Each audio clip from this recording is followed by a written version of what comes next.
this is a topic we have to talk about. This is something we have to talk about. Because this is unacceptable.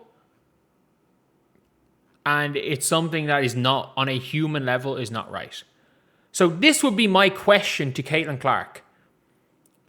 She was not made available. I'm making the question public. This is a screenshot of my notes up. Anti-trans organizations promote a rally right outside the arena inspired by Sophie Cunningham's comments. Do you believe that trans women belong in women's sports? Like, no player should ever be asked that question. Unpopular opinion, it is not cool to ask any player that question. Why? Because we know what asking that question does to the player. There is no right answer a player can give. If Caitlin Clark is asked that question, it turns the media shitstorm 100 times worse. It is as simple as that. There is no right answer for this question that Caitlin Clark can give that would appease good old Roberta. Because I don't know what Caitlin Clark's opinion on this is. Neither do you. There is no answer she can give that does not make her life worse. That is a simple point. There is no answer she can give to this question that does not negatively affect her life and positively improve your life, because no matter what she says, you have a story about it. No matter what she says or does, you have a story about it. And of course, yeah, Damiris Dant has given her information about joining the Fever. That's not forgotten either. That's not forgotten. That's not forgotten. And also, this is a person who has referred to Caitlin Clark as a white teenage boy. Let's never forget that. Caitlin Clark's stance on this is irrelevant to anything. If Caitlin Clark says that she believes trans women belong in women's sports, it's not going to change the fact that the Olympics ruled against it. If she says no, it's not going to change the fact the Olympics ruled against it. It is irrelevant. It is absolutely irrelevant. There is no answer that Caitlin Clark can give that is not going to negatively affect Caitlin Clark's life.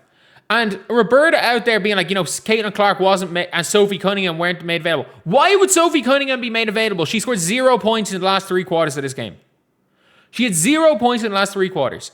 I said this, they were almost certainly makes. I don't know if they knew about Roberta specifically. That's why I said almost certainly. But let's be real, they all know she is. When you wrote an article and called Caitlin Clark a white teenage boy, while still having credentials, they know who you are. I said they were almost certainly made available because you specifically would ignore the game that just happened, demanded they answer for 20 people and nothing outside them, and that they had nothing to do outside the arena. And by the way, this was before she announced the question. 5:29 a.m. my time, 6:19 a.m. 4 minutes ago. So this was an hour before this. An hour, I said basically, you were going to ignore the game and ask them about a rally that had 20 people. Ask them about 20 people stood outside and nothing to do with her. Yeah, that's exactly what she was going to ask. And she's in the middle of asking a question, and you can see Kelsey Mitchell just put her hands in her head. Before it goes to the PR person, Kelsey Mitchell just has her hand in her head. And I think it was a Steph White, or who was someone on the table was like, can you ask a basketball question? Does anyone have any basketball questions? And it's very clear. It's very clear. I don't know. I have never seen Roberta write a word about basketball.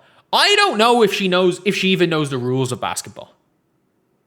And I'm not saying she doesn't, but based on everything I've seen from Roberta, I cannot confirm nor deny she knows the rules of basketball. That she even has that baseline knowledge of basketball. I don't know. I really don't know. And it's one of these things where a lot of the old guard WNBA media were not there for basketball. They were there because it was their club. It was their club. They kind of were like, oh yeah, we like these players. It was their club. And suddenly, their club of basketball players has been infiltrated by people who like the sport of basketball. And it's a problem. It is a problem because, again, everything is Fever fans bad. These 20 people standing outside the arena were such a massive negative, but the people inside the arena spitting on Fever fans there's no issue with them. You know, they're spitting in retaliation. Retaliation for what? You know, you're wrong for existing, Fever fans. You're wrong for existing. Like, it's as simple as that. Like, it's pathetic.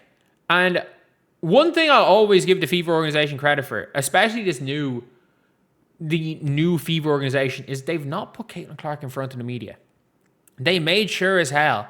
Like, Robin Lundberg's the MVP at All-Star. He said Caitlin basketball talk, and Caitlin talk a long time in this question. Yeah. If you ask Caitlin Clark a basketball question, she'll talk 5 minutes about it.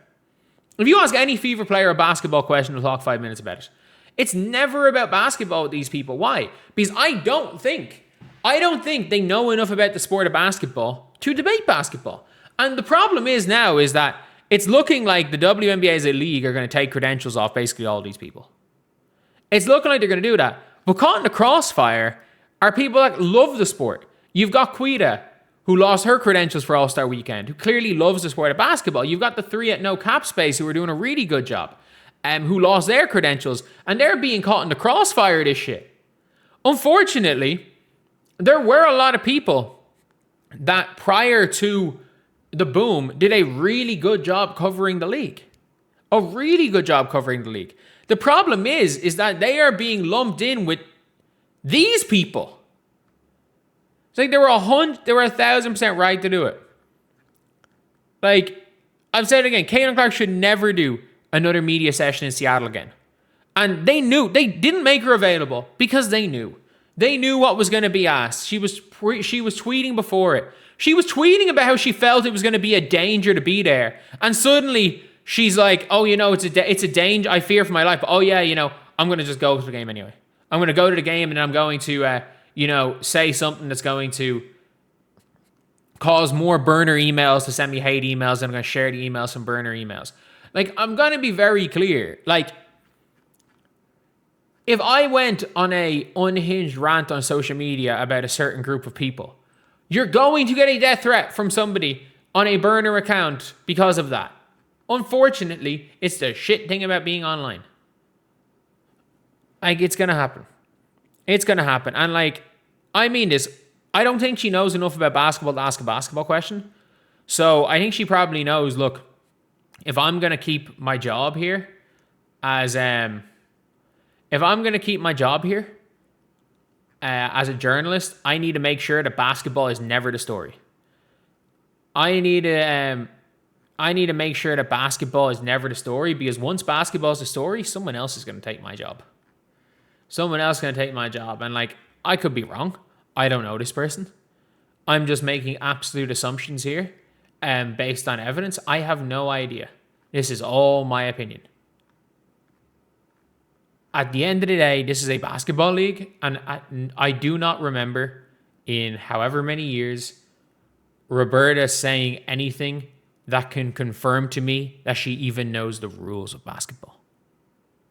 Like, I'm not saying she doesn't, but from 3 years of seeing her writings, I don't feel confident enough to confirm that she knows the rules.